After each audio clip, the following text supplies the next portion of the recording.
Magistrate Miss Joanne Keogh, who heard my case at the local court, was asked on a number of occasions to withdraw from the case, as it was clear to me and my legal representatives that she had formed a biased opinion against me early in the proceedings.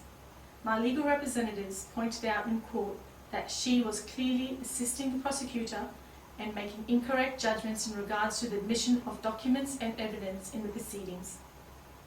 On 10th October 2014, Ms. Keogh was asked to withdraw from the case. The following is the request that was made in court, which outlines the reasons why she was asked to withdraw.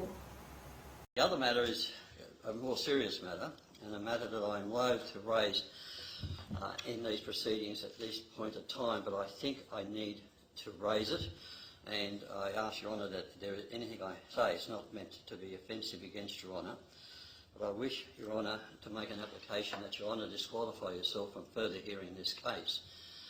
2, that the matter be referred back to the Chief Magistrate's Office for another hearing date, and 3, Your Honour, that the suitors fund pay for the legal costs to date. Now, the reason I say that, yesterday my client could not recall the name of MacDonald or Donald in regards to subpoenas that were issued. And with the greatest respect to Your Honour berated me and the legal team in regard to that. Now, I couldn't remember, Your Honour, MacDonald or Donald, but the witness's name, who has been subpoenaed from Stratford Hospital, Your Honour, is Donnelly.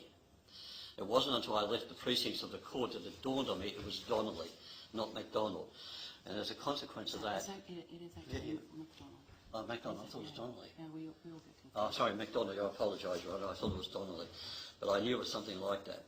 And I did know about it, even though the name of things. So, now, Your Honour, that's one matter. The second matter of quite serious note to me, Your Honour, is that yesterday Mr McElwain came and properly, Your Honour, made submissions to Your Honour in regards to the subpoenas, and I can't move from the fact that a lot of what Your Honour said and Mr McElwain said was quite correct in regards to the formation and structure of those subpoenas. But there were other subpoenas that were called upon, Your Honour, that were actually legitimately issued. Mr Poulos took no objection to us having access to any of these documents, but Your Honour did. Can I just say, but you know that it is a matter where there has to always be a legitimate forensic purpose, and even if no objection is taken, it is no way inappropriate for the court to examine the face of the subpoena and determine that in fact it's still appropriate.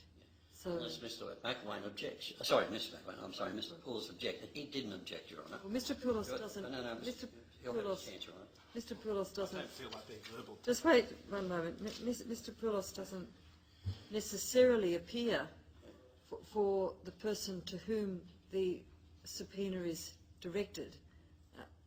He's appearing for the prosecution, but he's not necessarily appearing in the interests of the person to whom the subpoena is directed. And the court still has a duty to ensure that the subpoena that's been called upon has been issued for a legitimate forensic purpose. Well, I understand that, Your Honour, but it was done, and the first point of call should have been if Mr Poulos had a concern about it, he'd raise it with Your Honour, and then Your Honour would deal with it. The next point, Your Honour, is the issue of my client's academic qualifications.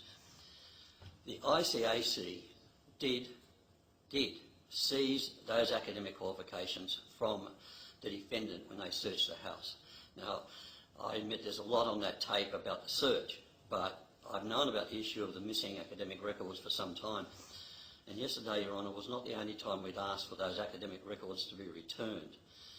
Now, I thought Your Honour's view about us going out to an institution and asking them to give us the academic records that were seized, I was only doing it for one seized at her home, not anything else, was unfair to the defendant in the circumstances that there was no reason why the ICAC could not have produced them. The story is, through Mr McElwain, and I accept Mr McElwain's instructions, that we did have them, but we haven't got them now. Now the question then is, these are very important documents to the defendant, and they should have been produced on that. Your Honour, the issue, another issue which, again, I'm loath to put to Your Honour, but I have seen it, both at times when I was here and I wasn't counsel on the matter, and one other time, that Your Honour looked at Mr Poulos with her eyes and flicked at Mr Poulos, and Mr Poulos jumped up and said, "I object, Your Honour," and he hadn't objected at that point. And I know that sometimes that happens because I've been in cases where I've seen judges of the Supreme Court even do it. But, Your Honour, I don't think it's fair to the defendant that Your Honour move out of your seat as the adjudicator of the facts and the law of this case and put yourself into the arena with Mr Poulos and I.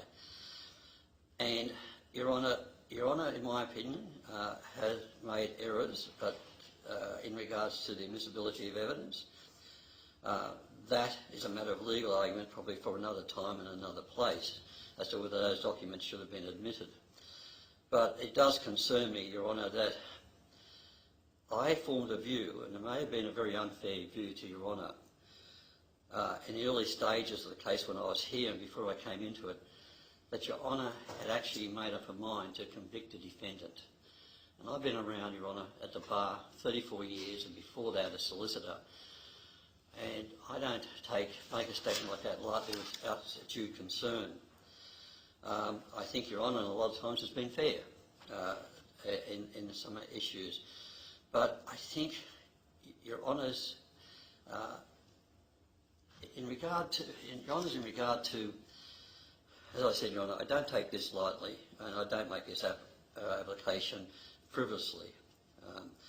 But I thought, for example, in the cross-examination of Mr Neron, Your Honour on occasions interfered with it, and I didn't say anything about it.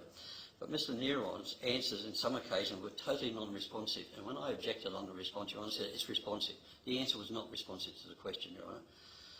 And yet yesterday, Your Honour was telling me that Miss Lazarus, and it is correct, on some occasions Miss Lazarus was not responding to the questions I asked her.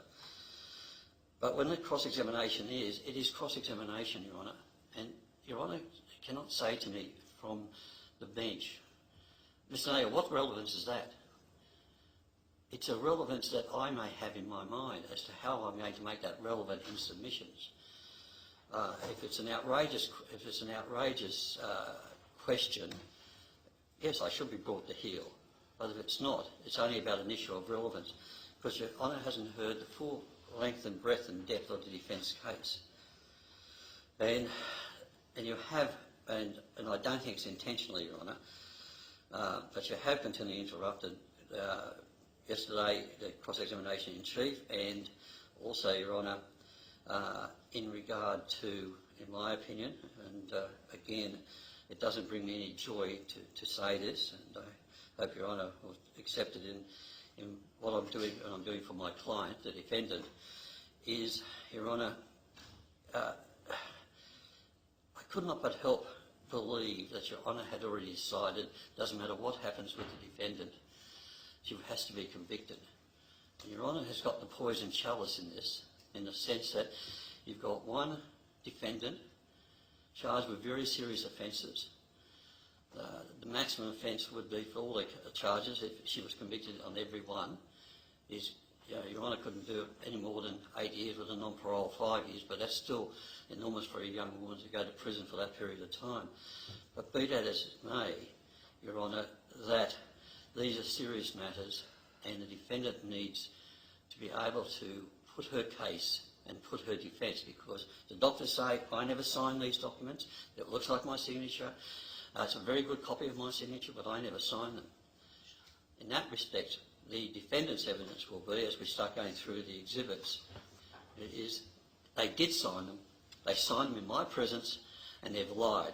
And it's then your unenviable job as to who you will believe in regard to this. And if there's a perception, justice must not only be done, but it must be seen to be done.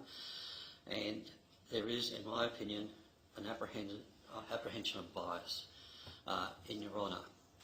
Now, if I'm wrong, I do apologise to Your Honour for this, but I do feel, and it doesn't give me any pleasure whatsoever, Your Honour, and makes me sad, to be honest with you, that I even have to do this. But I feel that I needed to bring all these matters to the attention of Your Honour. Thank you, Your Honour. That's my submission.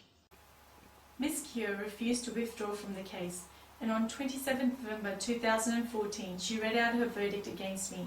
In her verdict, Ms. Keogh disregarded the forensic document examiner's expert evidence and found me guilty of 41 of the 58 charges that were laid against me. Each of these charges related to allegations of forging signatures. In her verdict, Ms. Keogh quoted a text called The Cross on Evidence, 5th Australian edition, page 1155. This edition was published in 1996. The latest edition is the 9th edition, which was published in 2013. Ms. Keogh deliberately referenced the 5th edition. In doing so, she was able to reference a legal case which she used to justify her decision to disregard the forensic document examiner's expert evidence and uphold the false verbal evidence given by the doctors involved in this case. The referenced case cited in the 5th edition of the text had been addressed in the High Court and was quashed. Therefore, the reference she used is not applicable and cannot be used to falsely convict anyone.